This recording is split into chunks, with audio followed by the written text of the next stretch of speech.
Welcome back to Quick Take the Lead. I'm Renita Young. And I'm Scarlet Fu. Fictional princesses are big business. Just look at Disney's box office record. In real life, princesses that do good are priceless. Once upon a time, an adopted woman went on a search for her birth family and found out that she is actually a royal princess. 17 years ago, Sarah Culberson traced her family roots to African royalty in Sierra Leone. And after visiting the West African nation in the aftermath of an 11-year blood diamond war, Sarah co-founded a nonprofit committed to education, female empowerment, and ensuring public health safety in the country. So with us now to share her story and her work as a humanitarian is Princess Sarah. Sarah, thank you so much for joining us today. I gave the broad brushstrokes of your story, but tell us what it felt like at the time to learn that you were a real-life princess. It was absolutely incredible. I was given this beautiful green African dress to wear into our family's village, and my father had this matching green shirt. And when we arrived into the village of hundreds of people, everyone came forward, and then all of a sudden everyone parted, and all the women of the village came forward wearing the same green dress that I had been given, singing "We're Preparing for Sarah" and Mende in my family's language. It was so beautiful, so inspiring, and very surreal at the same time. I can imagine that must be such a shock for someone who grew up in the U.S. You've said that in the past, your only guidance of what a princess was about was from the movies, from Disney, for instance. What's your realization now of what being a princess entails? Well, what it really entails is responsibility. When I went to Sierra Leone, I told you about the wonderful homecoming, but I also saw what happened after an 11-year blood diamond war that happened in the country. I was there 2 years after the war had ended. And so I couldn't go back to America and act as if I didn't see any of this. This wasn't a movie that I could press pause on, like the blood diamond movie. It was real. This was my family, and they went through a war. So we actually started a nonprofit called Sierra Leone Rising, doing work in public health, as you mentioned, education and female empowerment. And we're working on Clean Water Initiative. We're working on agriculture, a prosthetic center with Legs for Africa. We're working on a pad project.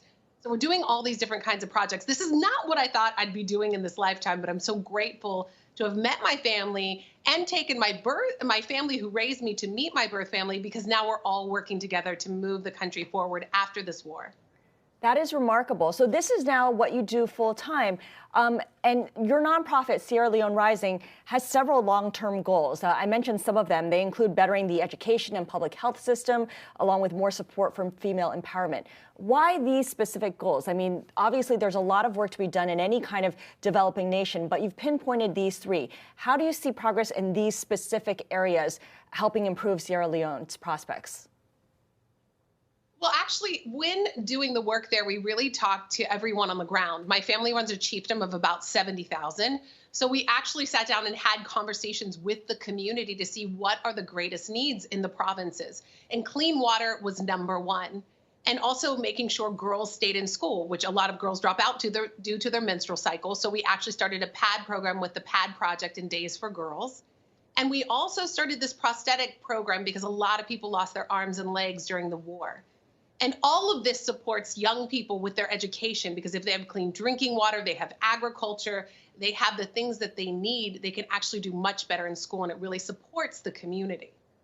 How much have you been able to do during the pandemic? I imagine you can't travel there, but you are still involved and you're still hands-on. Talk to us about how you've adapted to these conditions. We've done well in the sense of Sierra Leone already went through Ebola. So COVID is like, oh, we got this. It's very different. I mean, they can handle it in a way that I feel like we're still learning how to do, because it's very different for us. And we've had an online fundraiser instead of doing a big event that has all this overhead. And what I've been able to do is I've been doing a lot of speaking around all the work that we're doing, which has been wonderful. Zoom conversations.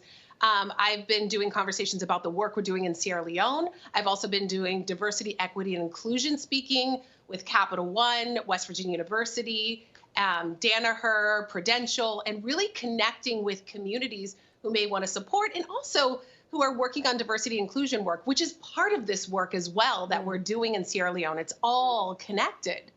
So those are the things that we've been moving along. And we're also all of the work that we're doing really brings Sierra Leone forward. We're working on a movie with Disney right now with a book that I co-wrote, which is exciting. And we're also working on an animation with Randy Jackson. And we also just started a game with Josh Newman and Mellon to really create a game around all this. And all of these things that we're working on, the movie, the animation, this game, all the work we're doing really supports the greater picture of what we're working on in Sierra Leone. That is amazing. I'm really excited about all these opportunities. That is amazing. Yeah, what an amazing real life story. We mentioned Disney at the top. You talked about how you're now working with Disney. How involved are you in this story, and will you be voicing the character? Well, what's great is the Disney movie will be live action. The animation is, the animation really has nothing to do with my story, but it's a fun journey that actually includes diversity and inclusion, which goes along with something I'm very passionate about.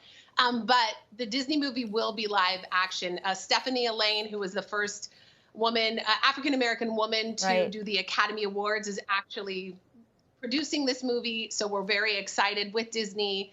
And the other folks we're working with, we're very excited. Yeah, it's great. Sarah Culberson, thank you so much. Sarah Culberson, or Princess Sarah, joining us from Los Angeles, tied to royalty in Sierra Leone. Renita? That'll do it for this half hour of Quick Take the Lead. Stay with us after the break. I'm going to go check my ancestry. We'll be right back.